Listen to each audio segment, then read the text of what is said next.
So, who else would like to share their poem with the rest of the class? Mr. Keller, over here, right here. Oh, over here, right here, please. Anyone? Mr. Keller, please pick me on the one. Yes.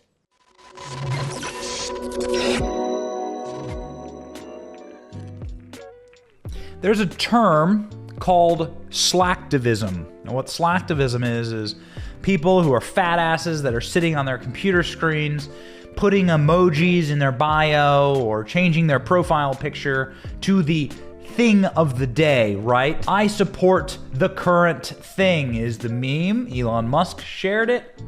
Obviously, bona fide gold. I support the next thing people are the slacktivists. They won't ever actually really do anything. They'll just virtue signal without ever signing up to go fight in a war in Ukraine, right? If you actually cared that much, well, why don't you get the hell over there? They're begging for people to come over and fight. Go. Seriously. We encourage you to. But they won't do it. It's all virtue signaling.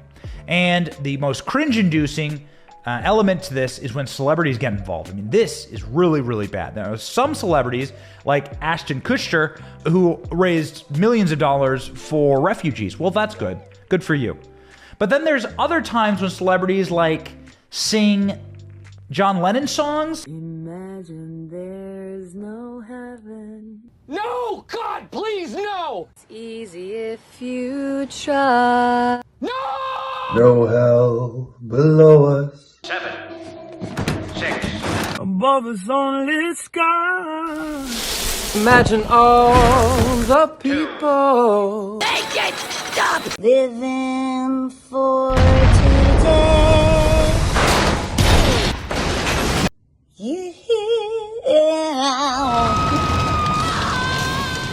Yeah, okay, sorry, I should have given you like a warning. Like your ears are about to bleed. Or when celebrities read poems to Vladimir Putin. Dear President Vladimir Putin, I'm so sorry that I was not your mother. Surely, time has come to change this. If I was your mother, if the world was cold, I'd have died to make you warm. But in all this time, not once. Perhaps you would hold dear human life, and on this night, instead of Mother Russia, you would call me. Completely free of charge. Again, I apologize. Should have given you a ear bleeding and eye bleeding warning on that one. I know nothing about Vladimir Putin's mom or how he was raised, but he does seem like a sad little man, and maybe that made him sadder, and maybe that's why this is all happening. Celebrities, how about you just shut up? Playing pretend, which is what you do for a living. You play pretend. I'm not a two. You live in a fantasy world. What do you think you are? What do you think you are? I mean, hey, listen, what a great country. You can just make millions of dollars playing pretend, right? Playing dress up. Take the money. Take the money. Then shut the hell up. You shut the hell up. But they can't do it. They can't do it. Virtue never tested is no virtue at all. The most recent example of this is Bono, the lead singer of U2, who, after forcing Apple to download his shitty music into all of our phones without our consent, the musical rape of our iPhones, Bono has gone on to musically rape our ears by having Nancy Pelosi read a poem that he wrote in order to end the war in Ukraine. However, I don't think this is going to work out. Nancy Pelosi at the U.S. Congress promised reporters that she would end the war in Ukraine by reading a poem. Listen. Another way we can get that done. And that's what people are looking into. What you saw yesterday was history. Later at the lunch, maybe you might want to watch, I'm going to be reading a poem written by Bono about Ukraine, which you might find interesting. Nancy Pelosi tells a lot of lies. This one, she actually could back up with real action. Nancy Pelosi went into that room and she read this poem. Oh my God. Here's what it sounded like, and then Riverdance jumped in, and started dancing right after. I mean, it's totally weird. She also called Zelensky St. Patrick, which as a Catholic, you should not do that. Anyway, here it is in all of its horror. Nancy Pelosi reading Bono's poem to end Vladimir Putin's war. got this message this morning from Bono. And most of us, we're always, whether we're in Ireland or here or whatever it is, Bono has been a very Irish part of our lives. And he said this. He said, "Oh, St. Patrick, he drove out the snakes with his prayers, but that's not all it takes.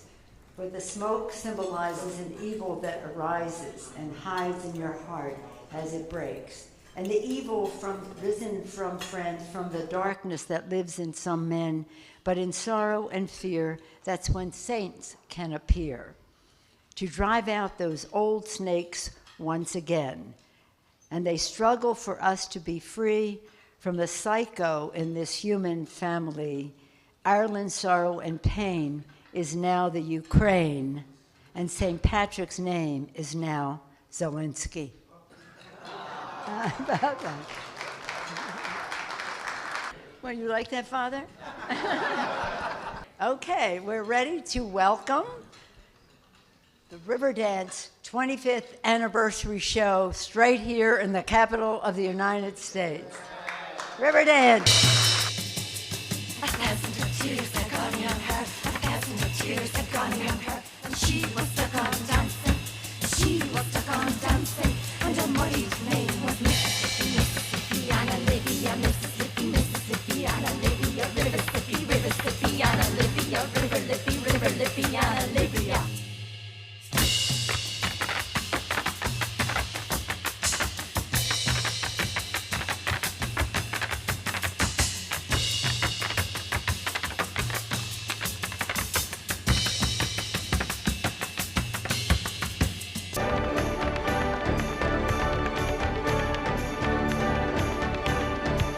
Lost the will to live. Thank you for watching. We are 100% independent news. Are you sick of being lied to? We certainly are. That's why we started this channel. But we can't do it without you. We can't keep going without your help. All we ask is that you click like and subscribe and share this video. It's free. And it keeps us going, it keeps us growing, and it keeps us getting the truth out there to break the rotted corporate media infrastructure that wants to lie to you every single day, wants to corrupt your narratives, your truth, your story, and your very society. So support us by clicking like, clicking subscribe, and thank you, Patriots.